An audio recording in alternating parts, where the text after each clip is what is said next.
எதிர்ப்பதற்கு நபிகள் நாயகம் ஸல்லல்லாஹு அலைஹி வஸல்லம் அவர்கள் மதீனாவாசிகளுக்கு அழைப்பு விடுகிறார். அந்த அழைப்புக்கு இணங்க மதீனாவாசிகளிலிருந்து 1000 மதீனாவாசிகள் கலந்து கொள்கிறார்.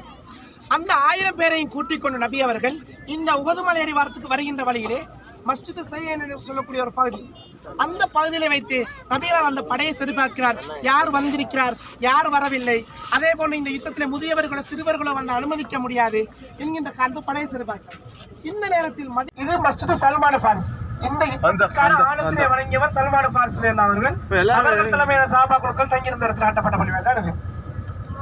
அதுபோல இப்ப இடது பக்கமாக இருக்கக்கூடிய இந்த பள்ளிவாயல் ஜும்மா பள்ளிவாயல் ஜாமில் ஹந்தக் என்கிற ஜும்மா பள்ளிவாயல், இது ஹிஜ்ரி 1428 கட்டப்பட்டிருக்கிறது.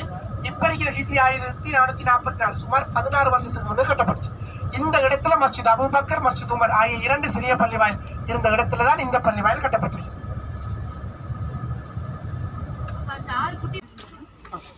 அஸ்ஸலாமு அலைக்கும். அஸ்ஸலாமு அலைக்கும். அஹ்லத் தியாரி மினல் முஃமினீன வல் முஸ்லிமீன் வ இன்னா இன்ஷா அல்லாஹ் லாஹிகும் அஸ்ஸலாமு லனா வலக்குமுல் ஆஃபியா.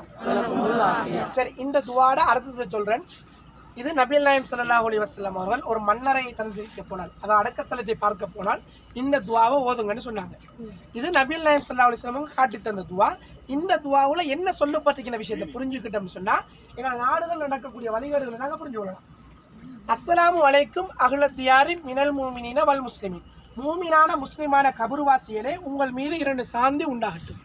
வ இன்னா இன்ஷா அல்லாஹ், நிச்சயமாக அல்லாஹ் நாடினால் நாங்களும் உங்களோடு இணைந்து கொள்வோம்.